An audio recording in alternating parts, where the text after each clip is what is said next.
Hey guys, this is Tommy with Tommy Nation Politics. How's everyone doing today? Tommy Nation Politics.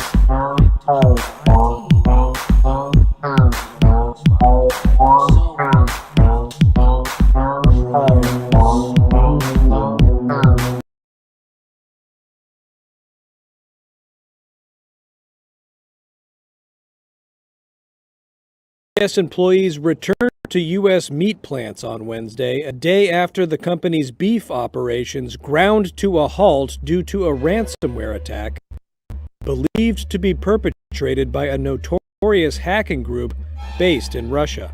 At the remarks related to his administration's vaccination efforts, President Joe Biden was asked if he planned to retaliate against Russia for the second supply chain disrupting attack in less than a month.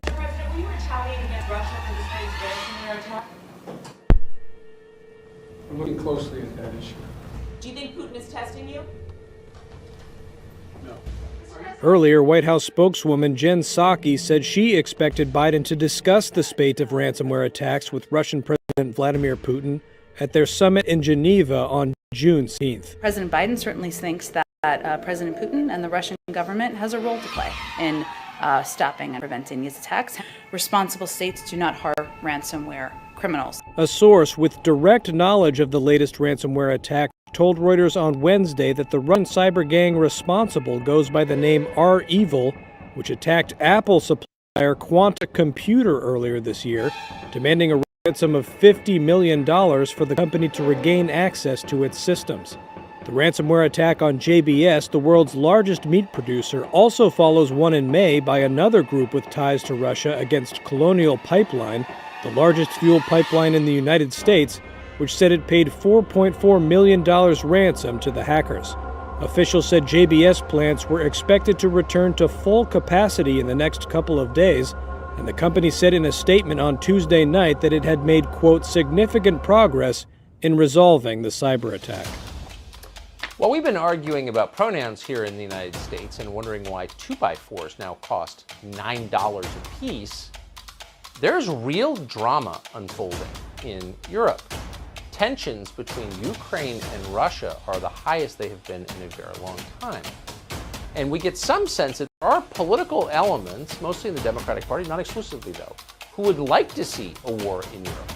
What is this and how concerned should we be about it? Kelsey has paid a lot of attention to this. She's a former member of Congress, state of Hawaii. We're happy to have her on tonight. Congressman, thanks so much for coming on. So, is this conflict moving toward war, and are there leaders in this country who would like to see that, do you think? It is moving in a very dangerous direction, and the question for the American people is, are we willing to go to war with Russia on behalf of Ukraine? And we need to understand that such a war would come at a cost beyond anything that we can really imagine. Because this is not a war that is just, okay, this is going to be something that's happening to someone else, somewhere else on the other side of the world. No, this is something that will directly impact me and you, Tucker, every single one of your viewers, and all of our loved ones. And this is a war that is not a game. It's a war in which there are no winners, because you've got, thousands of nuclear weapons that the United States has aimed towards Russia. Russia has thousands of nuclear weapons aimed towards us that could hit any town or city in America in less than 30 minutes and exact a cost upon every one of us that would result in excruciating death and suffering beyond comprehension. Hundreds of millions of people dying and suffering, seeing their flesh being burned from their bones. This is something that you can't really even imagine, and it's a cost that we will all pay. Why in the world would we ever contemplate going to war with Russia, honestly? It is one that we should not do for those very reasons. Yeah. If you look at the impacts of what a nuclear war brings, it really brings about the end of the world as we know it. And our leaders should understand this consequence and take it seriously. And this is why President Biden, instead of continuing to escalate tensions and continuing this new Cold War between the United States and Russia, He needs to de-escalate these tensions, kind of, take the heat out of it and actually focus on bringing an end to this new Cold War, because if he doesn't, then it's not a question of if we go to war with Russia, if this war ends up with a nuclear holocaust. It really is then just a question of when. And if we continue down this path that we are on, it's something that could happen a lot sooner than any of us think.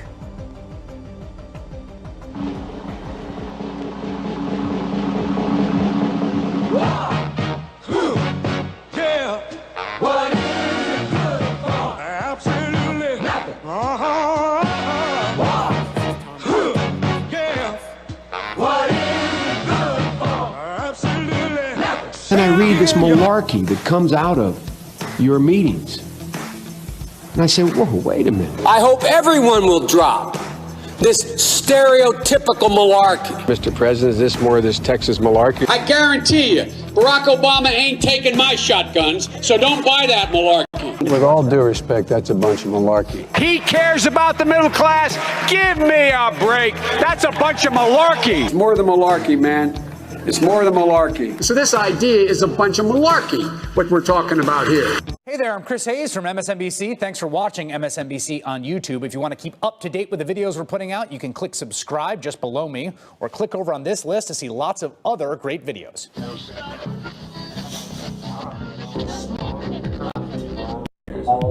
Hey guys, this is Tommy with Tommy Nation Politics. How's everyone doing today? Tommy Nation Politics.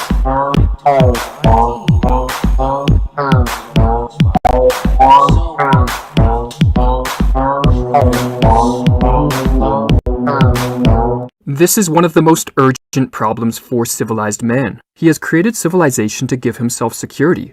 Security for what? For boredom? His chief problem seems to be that most human beings need a certain amount of challenge, of external stimulus, to stop them from sinking into the blank stare and blank consciousness of the idiot. For most of human history, leisure was a rare luxury. Toiling from dawn to dusk just to survive was the lot of almost all men, women, and children up until a couple hundred years ago. The English geologist Sir Charles Lyell wrote that in the 1840s, America was a country where all, whether rich or poor, were laboring from morning till night, without ever indulging in a holiday. With the onset of the Second Industrial Revolution in the late 19th century, and the rapid intensification of the division of labor that went with it, there occurred a leisure revolution. Not only did this period of rapid industrial development drive many from the farmlands into large cities in search of work, but the regimented hours associated with industrial work left the masses, for the first time in the modern era, with scheduled free time to direct their activities. Well over 100 years have passed since this leisure revolution, and the fruits of civilization have become more plentiful and leisure more bountiful.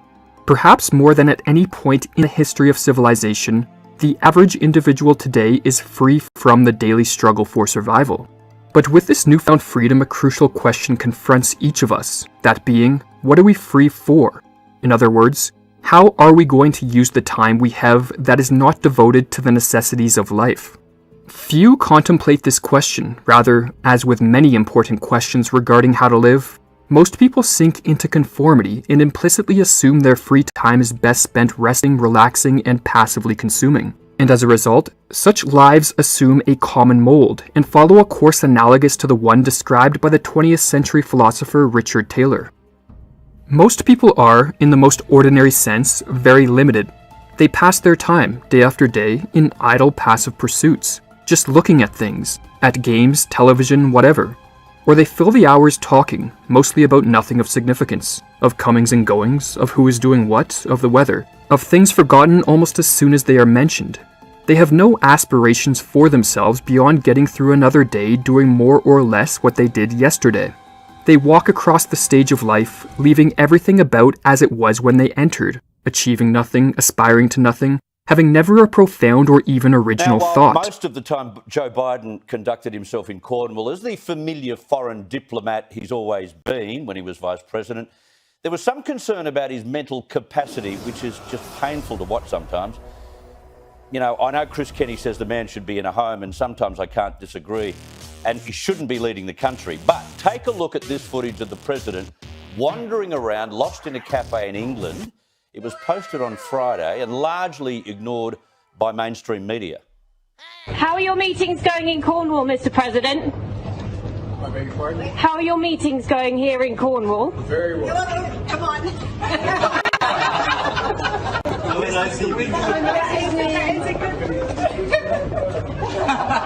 They always do. He looked stunned. At least the crowd found it entertaining anyway. Now, let's look at one of his official addresses. I think he went off script because he forgot the standing-in ambassador. Thank Gail Lempert, who is our charge at the embassy, filling in for the ambassador, an ambassador. We'll have one soon, but she did a great job. And then apparently some of us don't know what COVID is. I know you all know, but a lot of people may not know what COVID is. Really? And off the back of his speech, the usual protocol is taking reporter questions. But, of course, Biden has a special exemption, and this time he threw his staff under the bus. I'm sorry, I'm going to get in trouble with staff if I don't do this the right way. Jennifer Jacobs Bloomberg. Enough. I come back to the point I've made many times before. This guy will be very lucky to last his full term. This is what is common, usual, typical, indeed normal. Relatively few rise above such a plodding existence. Some may argue there is nothing wrong with this type of normal existence. Life can be high-paced and stressful, and with mental health problems on the rise, perhaps what is needed is more time spent resting and relaxing. The prolific 20th century English writer Colin Wilson, however, disagreed with this sentiment. Too much inactivity, rather than promoting mental health, tends to breed unhappiness and a plethora of psychological problems. Wilson came to this conclusion early in his life. In his autobiography, Dreaming to Some Purpose, he notes that as an adolescent he struggled with bouts of depression and sympathized with the wisdom contained in the book of Ecclesiastes. Vanities, all is vanity. Wilson, however, had an astute mind and was intent on discovering why he always felt so gloomy. He began to observe that his bouts of depression were typically preceded by prolonged periods of passivity. When he did not occupy his days with interesting tasks, challenges, and problems to solve, he discovered that depressive moods would soon wash over him, fog his perceptions, and cause him to become a pessimist of the human condition. The idle mind is the devil's workshop, or as Wilson writes, boredom, passivity, stagnation, these are the beginning of mental illness, which propagates itself like the scum on a stagnant pond. If Wilson's discovery of the connection between passivity and mental illness has merit, then we are confronted with the following options. We can waste our leisure in idle pursuits, leave our untapped potentials untouched, and render ourselves prone to mental illness. Or we can strive to spend the majority of our free time creating, exploring, learning, doing, challenging our capacities and improving our talents. While the latter option entails perseverance, struggle, and the sacrifice of short-term pleasures and comfort, the payoff, mental health and personal growth, is worth the effort. The mentally healthy individual, writes Wilson, is he who habitually calls upon fairly deep levels of vital reserves. An individual whose mind is allowed to become dormant so that only the surface is disturbed begins to suffer from circulation problems. Neurosis is the feeling of being cut off from your own powers. But what if Wilson's discovery of the connection between passivity and depression is not applicable to all, but only to a minority who, like Wilson, possess an unusually strong creative urge? Maybe for some people passivity does not breed the suffering it did for Wilson. Would this mean that the struggle to spend our free time engaged in creative activity is a waste of time and energy? In his book Restoring Pride, Richard Taylor provides a cogent argument for why the struggle to produce and create is always worth the effort. For as he explains, it increases our possibility of being able to attain the rare state of pride. Taylor defines pride as the justified love of oneself, and notes that while many people claim to love themselves, more often than not their self-love is not pride but narcissism or an arrogant shield to protect their underlying insecurity and self-hate. To be truly proud, Taylor explains, one must have the kind of love that is justified by the kind of person you are. That is, you must cultivate an extraordinary skill in a specific domain and thus attain personal excellence of the kind that sets you apart from others. The idea that some people are superior to others offends the modern taste, for as Taylor points out, Many have confused equal rights with equal worth. Just because every individual has natural rights and should be treated equally before the law does not mean that every individual possesses the same worth. For the ancient Greeks, this was recognized that while most dedicate their life to fitting in with the herd, a relative few cultivate an uncommon virtue or skill, produce a work of exceptional worth, or proceed upon a path in the pursuit of personal greatness, irrespective of the applause or opinions of others. And as Taylor notes, it is these latter individuals, the superior ones, who alone can love themselves in a manner not based on false pretenses. Therefore, the next time we find ourselves with leisure and the freedom to direct our own activities, rather than reflexively reaching for the remote, engaging in passive activities on the internet, or socializing about superficial subjects, we should ask ourselves if the comfort and pleasure these activities provide is worth the cost. For even if our passivity does not plant within us the seeds of pessimism and depression, then it most certainly increasing our worth as a human being, and minimizing our chance of ever being able to achieve the self-love that accompanies genuine pride. Or as Taylor explains, some people, no doubt, are born and destined to be common, to live out their lives to no significant purpose, but that is relatively rare. Most people have the power to be creative, and some have it in a godlike degree. But many people, perhaps even most, are content with the passing pleasures and satisfaction of nature. Indeed, many people will accept their lives successful if they get minimal pain, with pleasant diversion from moment to moment and day to day, and the general approval of those around them. And this, notwithstanding that they often have within them the ability to do something which perhaps no other human being has ever done. Merely to do what others have done is often safe and comfortable. But to do something truly original and do well, whether it is appreciated by others or not, that is what being human is really, and it is alone what justifies the self-love that is pride.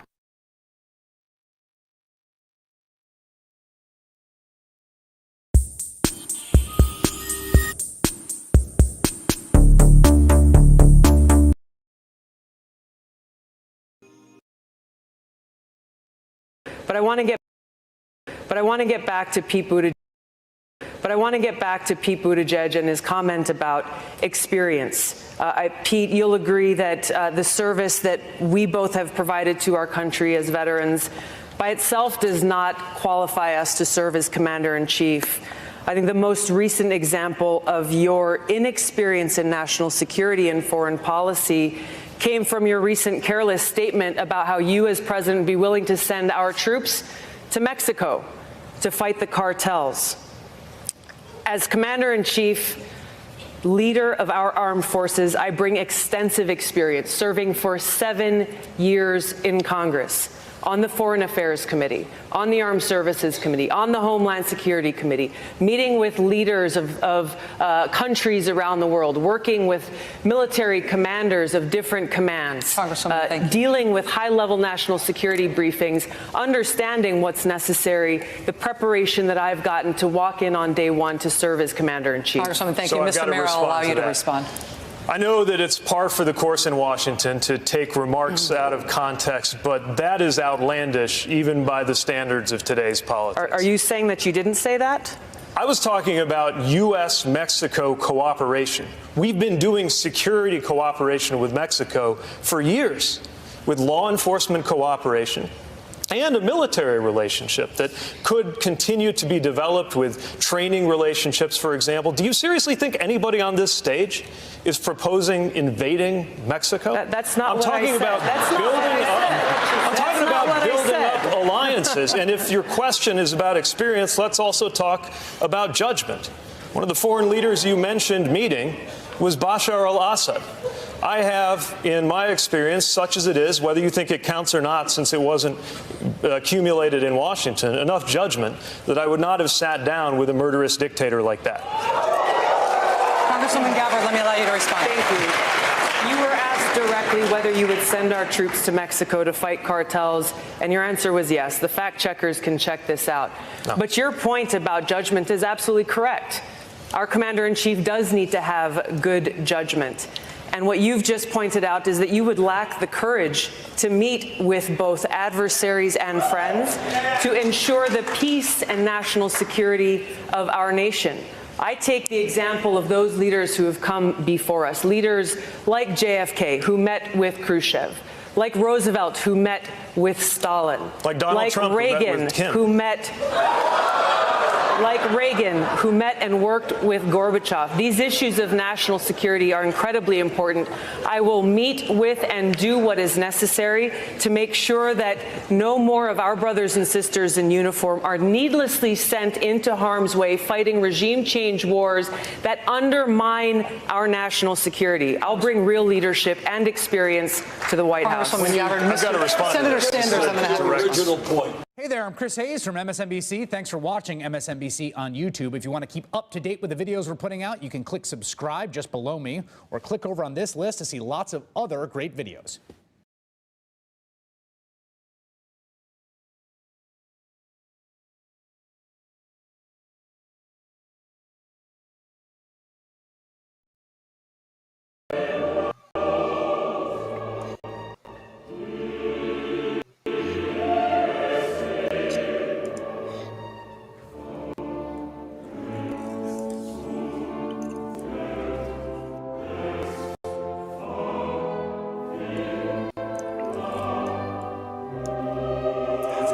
What up, guys?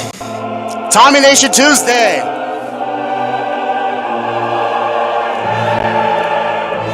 My friends, it's time to make some decisions. It's time to be or not to be. To be or not to be, guys. It's the question. Whether 'tis nobler in the mind to suffer the slings and arrows of outrageous fortune, or to take arms against a sea of troubles, and by opposing end them. To die. To sleep no more, and by asleep, to say we end the heartache and the 1,000 natural shocks that flesh is heir to. 'Tis a consummation, devoutly to be wished, to die, to sleep, penchant to dream, aye, there's the rub. What other rub is there? That's all I ask. What other rub is there, guys, to own more wealth than the bottom 90% combined? Oh, by the way, this is Tommy Nation Politics, guys. Free thinking, innovative, totally open-minded. You can reach out to us at facebook.com/Tommy Nation Politics, or you can go to our website, www.TommyNationPolitics.com. We're free thinking, innovative, and totally open-minded progressive media. Thanks for watching. So today, guys, we're talking about two things. Two things that are, shall we say, confrontational, but wisdom in the social norms. So this is the New York Times. The New York Times. President Biden and fellow Western leaders issued a confrontational declaration about Russia and Chinese government behavior on Sunday, castigating Beijing over its internal repression, vowing to investigate the pandemic's origins, and excoriating Moscow for using nerve agents and cyber weapons. Oh my God, excoriating, confronting. Oh, by the way, speaking of confrontational, I have a guest with me, my friend David. Hey, what's up, Bragati? Hi, everybody. How do you say your last name? I don't want to say it wrong. Bergeron. Bergeron. Bergeron. So that is Cajun. That is Cajun. Yeah. Well, and it is. Yeah, it is. You're from New Orleans. I am. Yeah. So, guys, we're getting people from everywhere, for real, to kind of like take control of the we the people part of, in order to form a more perfect union and do our jobs. We're not gonna, no more of this warmongering. By the way, David, you were watching the pre-video, right? So, yeah, of course. Did you hear even then at the debate, the Democratic debate, where they literally were like, Trump and Kim Jong-un. Oh, he's gonna talk to his enemies. Yeah. Even then they were pushing that whole, what is that? I still don't get it answered. I just think they look for anything to pick on him. You know, They do. And, like it ends up like fucking Trump is like the guy who like you spray shit at him and it all just comes back at you. That's why they call him Teflon Don, I think. Teflon Don, they used to call him that. But funny. like literally revealing, like literally, that these people are going from. So first of all, we have that, what we just talked about, and then we have the fact that our intelligence still doesn't know the origin of the pandemic, right? They still don't know. They knew there was weapons of mass destruction in Iraq. Nah, like they day one. know. They know. But they don't know where this pandemic came from. They're so intelligent. Came from that lab. Oh my God. Can we say that now? It come from the scientists at the lab. Look, I don't even know, David. I don't know where it comes from at all. Like, I have no guess. It's But all I know is that these people are lying. It was They're lying all the time. It's a man-made virus. So we're living in a country. Sorry, we're living in a corporation that's run by this Federal Bureau of Investigation, doing coups all over the fucking Middle East and South America, and then we have Russian-linked group cyber hackers for Russia. This is just too convenient, bro. Have you ever This is seen? just too convenient, bro. You ever What? seen like? Oh man, it's in my head with the guy with the messed up teeth and all the chest hair. What are you Austin talking about? Powers. Austin Powers, man. Oh, baby, And he's yeah. like, I'll hold you for ransom for $1 million. And they $1 got million. and they got $4 million. You know, they got some little money. See, the thing was, like, I don't understand this stuff. There's all this technological shit going on right now.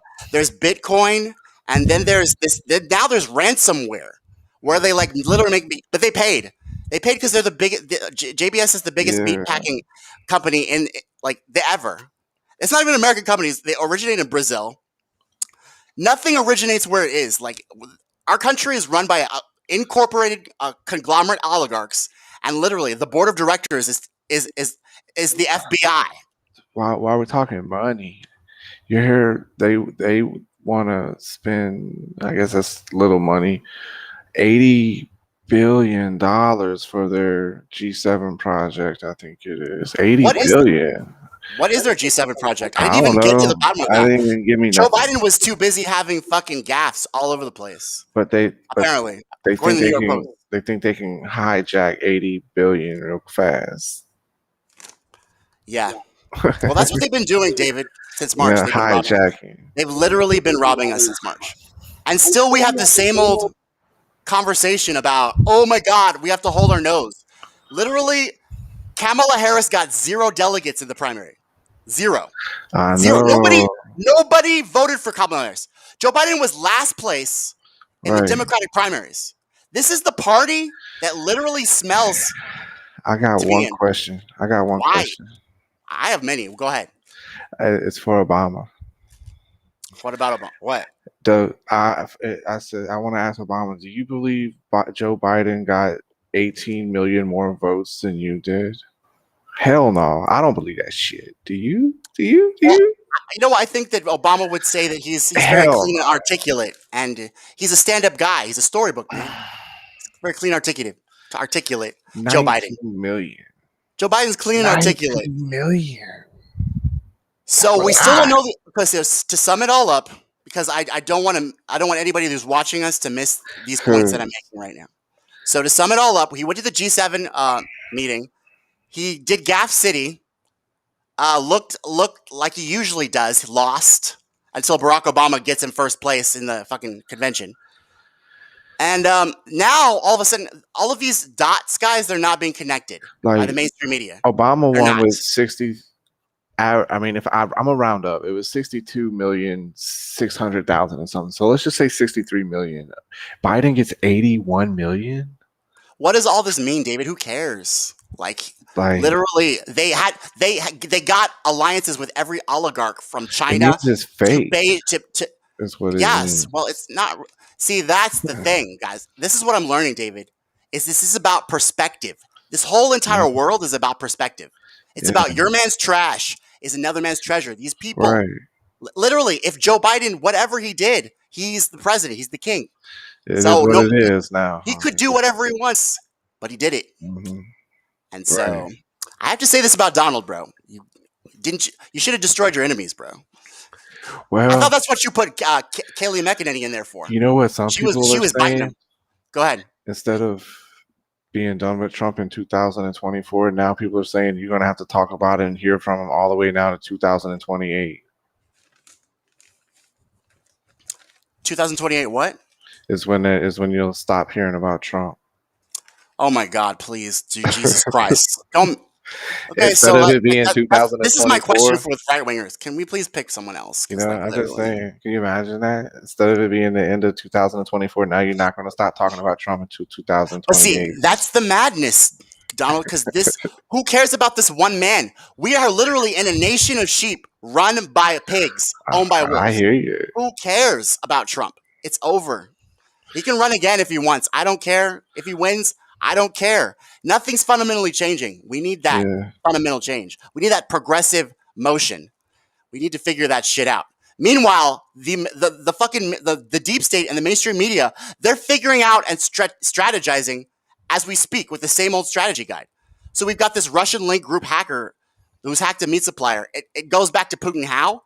Nobody asked these questions. This is like bad, guy. This is bad. Well, this is bad. I'm gonna take my money and take it down to the Audubon Zoo and donate it to the bat sanctuary, and I'm gonna name one of the bats Fauci. He does kind of look like a bat, though. Look, that guy. See, that's the thing too, is that these guys have been lying about everything from the beginning, which is what Fauci. You can't call anyone who isn't going to take the COVID-19 vaccine. You can't call them an anti-vaxxer. Because unlike all the other vaccines that came into play, this one came into play really weirdly. You had all of these people lying to you about stuff, trying to propose things, trying to spin things. Then you had people getting bribed. Then you have Fauci and his emails that are redacted. You can't even see his response. The Wuhan lab, I thank you so much, Fauci. All of this foggy, mystifying shit. And then the FBI doesn't know where it came from, even though they know my ass. They know every fucking kernel of bird in my ass. But they don't know where the pandemic came from. And I'm supposed to believe this? I mean, just like they got your phone you Trump supporters think that Trump was cheated. I know that the FBI knows what happened. And they don't want to tell us. They won't tell us in 20 years. Turns out Nancy Pelosi was behind it. I promise you. She's behind it all. She's behind it all. Where was she? She got her hand and finger in a cookie jar. Did somebody freaking Nancy Pelosi sneeze? That's COVID-19 right there. She How all is up she in a still cookie Speaker of jar. the House? How is this president? How? Money. So I guess that this is the nooner. I guess we're going to try to figure out what we can do about this at 8 o'clock Central Standard Time PM. I hope that everybody joins us and is free-thinking, innovative, and open-minded, guys, because we've got some things to talk about. We've got some dots that I'm going to try to connect for the mainstream media because they don't want to answer the questions. They just want to say, oh, Mr. Biden, do you believe we're not the enemy of the people, Mr. Biden? President Biden, do you believe in truth and love and honesty? Mr. Biden, what kind of shirt do you have on, Mr. Biden? Questions that Joe Biden gets, bro. Everybody knows what's going on. He's a dementia-riddled old man. He's the perfect puppet for the military-industrial complex, Wall Street, and the banks. And I'm not going to hold my nose and vote for that. You know he had two brain aneurysms, 2 brain surgeries. That's sad, man. Hillary Clinton did too.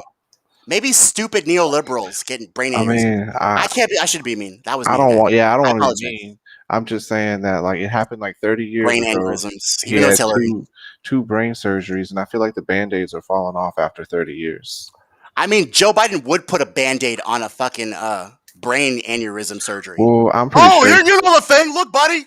Democratic crime bill right here. Corbett was a bad dude. I got a Band-Aid on my brain aneurysm. I mean, he I'm got the president. better treatment than that. I think he went to some armed service hospital and got some good treatment. My dad used to say it could always get worse, and now we have Joe Biden as president. Yeah. So he was right. So, guys, join us at 8 o'clock p.m. Central Standard Time. Y'all look into these stories, okay? Tell me what JBS has to do with this. Tell me what the Russian hackers have to do with the Russian government. Also, and why is it Putin's responsibility to fucking extradite them and find them? Yeah. Why can't the fucking Federal Bureau of Investigation do anything? besides find weapons of mass destruction in Iraq? And Why can't these guys do anything? Oh, never mind. They're working hard. one more thing. They're totally negotiating for us. Go ahead. Sorry. We're waiting for one person who can come up with anything good that Joe Biden has done so far. We're still waiting on that. That's the promotional, guys. I just want to remind you guys. You get a free Tommy Nation Politics t-shirt if you can tell me meaningful legislation Joe Biden has passed, besides the American Rescue Plan, which was part of a crisis. I hear talks in the New York Times about a stimulus every month on the 15th. Will it happen? Well, nothing's fundamentally changing. We'll find out after this, guys. See you at 8. Tommy Nation Politics. Thank y'all.